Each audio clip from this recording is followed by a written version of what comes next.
For USCFootball.com, I'm Keely Eure here with Shotgun Spratling for instant analysis of USC's Wednesday practice of UCLA week. Now, Wednesday is the day where we talk to defensive coaches and players. And the hot topic of the night, Shotgun, was UCLA's run game. And you got to talk to both of USC's inside linebackers. What they have to say about how they prepare for that.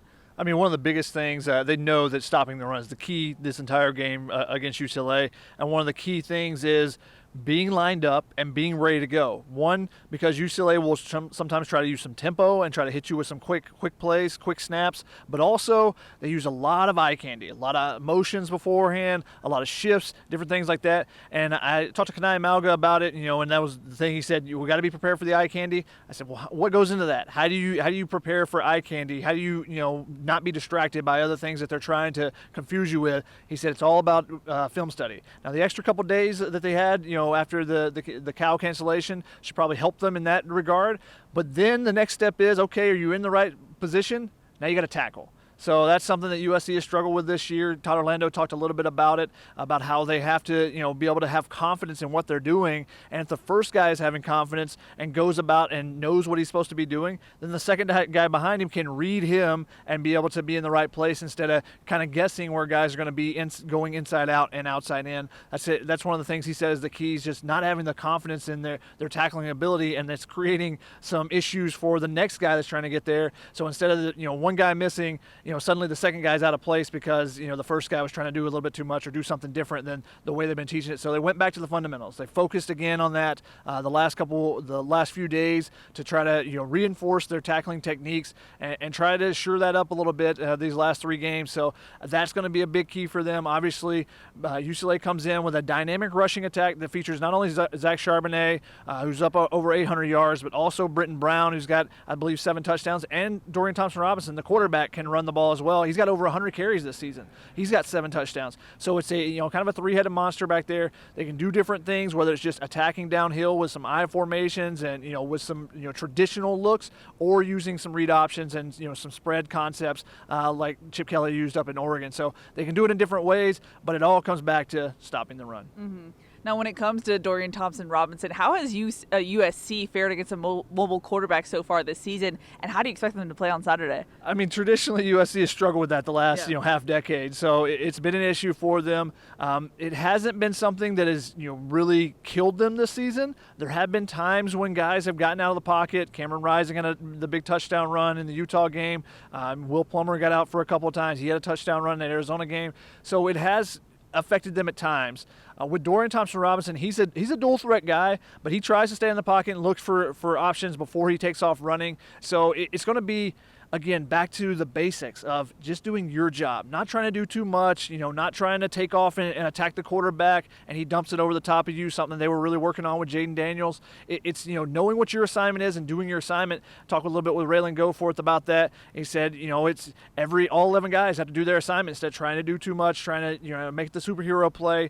And he said that comes down to mental focus too, realizing I can't do everything. I just got to focus on my assignment. If I do my job, the guy beside me should do his job, and then the defense should work that way. That's been an issue for USC. So with stopping DTR, that's going to be another thing is focusing on their assignment, their task, and worrying about that and not worrying about everybody else's job. And then schematically, USC, it'll be interesting. Do they employ a spy at times? Do they try to do some different things there where the linebackers are in zone coverage so that they can come up and attack? So those are some different things that we'll have to look for and see if they do on Saturday. But it goes back to, fundamentals. That's the big thing for USC, tackling, relying on your teammates to do their job so that while you do your job instead of trying to do everyone else's job at the same time. Mm-hmm. You mentioned the name Goforth, and that's familiar for both USC and UCLA fans. What do you have to say about the rivalry and the kind of brotherly rivalry in that sense? Yeah, I talked to Raylan about that, and his brother Randall obviously started at UCLA, was defensive back there, and I asked him, how does this week play out? He said as soon as they found out that the Cal game, his brother was texting him and said, UCLA week, to let him know, and he's on top of it. It's back and forth, and I asked Raylan, he's been on the winning side the last 2 years. I said, what's the difference? And he said, Christmas is a lot more comfortable for me when USC wins. So he wants to get that, the Christmas bragging rights, Thanksgiving, when Randall's around, the family's at home, he wants to be able to brag. And he said, there's also a little bit of bet on betting on the game, whether it be at the next family gathering, who has to wear what the other team's colors, or if it's just push-ups or something. But there's a little bit extra besides just his own bragging rights with USC UCLA. There's some family rivalry there as well. Mm-hmm. Now, a former UCLA commit, Chris Steele, also talked about the rivalry, but he also talked about UCLA's tight ends. How does the team defend them on Saturday? I think that's going to be one of the big keys in the passing game is defending Greg Dulcich. He's a dynamic tight end that can get down the field. He really hurt USC last year. UCLA, the Bruins, have done a really good job of attacking with the tight ends under Chip Kelly against USC. So I think that's going to be one of the keys. And I think Xavier Alford is going to have to step up. Now, he had a big game last game against Arizona State, 2 interceptions. And Todd Orlando said he just continues to develop and said the versatility he gives them on the defense, they can move them around, especially on third downs. He said it's reminding him a little bit, just a little bit, let's not go too far, but a Talanoa Hufanga and some of the things they were able to do there. So I think that if he's able to, be in that mold, that Talanoa mold, that just allows Todd Orlando to be more creative. And I think that's something that's kind of disappeared a little bit from the defense at times this season is that, they felt like they put too much on the players early in the season and they weren't able to, fully grasp everything. They were giving up some big plays. So they've been a little bit more basic. But if you get some guys out there that can do different things, that allows you, the defense coordinator, to create a little bit more. And maybe they create some special things, especially with a couple extra days. And it being a rivalry game, you want to create something, you want to do something special. Maybe they draw up something kind of exotic and can create a turnover or something like that. Mm-hmm. Something we haven't mentioned yet on instant analysis, I don't think so, is USC's cornerback depth. That's something at practice that hasn't looked great. And I asked Todd Orlando today if it's a concern. He said it was a concern 2 weeks ago. How do you see USC attacking that if they do see some injuries there? I mean, the positive thing is that we mentioned it yesterday that they basically had the 2 starters. You had Zamarian Gordon, who had moved from the safety position, and part of that is the depth issues that they're having right now. And then Prophet Brown, the only 4 guys that they had, scholarship guys at the cornerback position yesterday. Well, you got Jaden Williams back today. You got Eure Wright back today. So I think that is a big boost for them. Josh Jackson was at practice, not dressed. He's obviously still injured. But getting those 2 guys back just gives you that little bit more depth. And if they get to it, Todd Orlando did mention that, hey, we can turn to Kalen Bullock if we need to. We can turn to Jalen Smith if we need to. Those guys have done a little bit of cross-training. If you remember, Kalen Bullock during the spring spent time at the cornerback position. So they can move those guys out there in emergency if they need to. But right now it's Chris Steele and Isaac Taylor-Stewart. They need those guys to stay healthy. And behind them, it's good to get Jaden Williams back because he and Josh Jackson have been the 2 primary backups. So having at least one of your top backups is key because if one guy goes down, you should be able to throw Jaden Williams in there instead of having to go to any emergency routes. Mm-hmm. Alrighty, Shotgun, it's that time of the week. It's prediction time. Special rivalry matchup prediction. Jackson Dart's first start as a Trojan. How do you think this one's going to go? Dart gets the start, but is the offense going to flow? That's going to be the big question for USC. I mean, on the offensive side, can you get some offensive flow, get some rhythm going? And I think that choosing one quarterback and having him be the guy and everyone knowing that, I think will help that.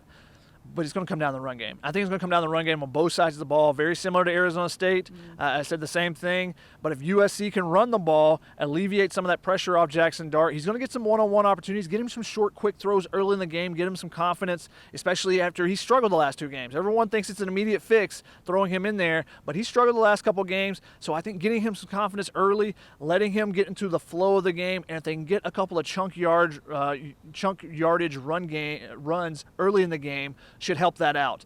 Now, it doesn't have to be 30, 40-yard runs, but in a good 6, 8-yard runs early in that first drive, I think that takes some of the pressure off of him. So I think it starts there. On the defensive side, if they don't stop the run, it's going to be a long, long day for USC, or actually it might be a short game because the clock's going to be winding the entire time. Yeah. So they didn't stop the run against Rashad White in Arizona State.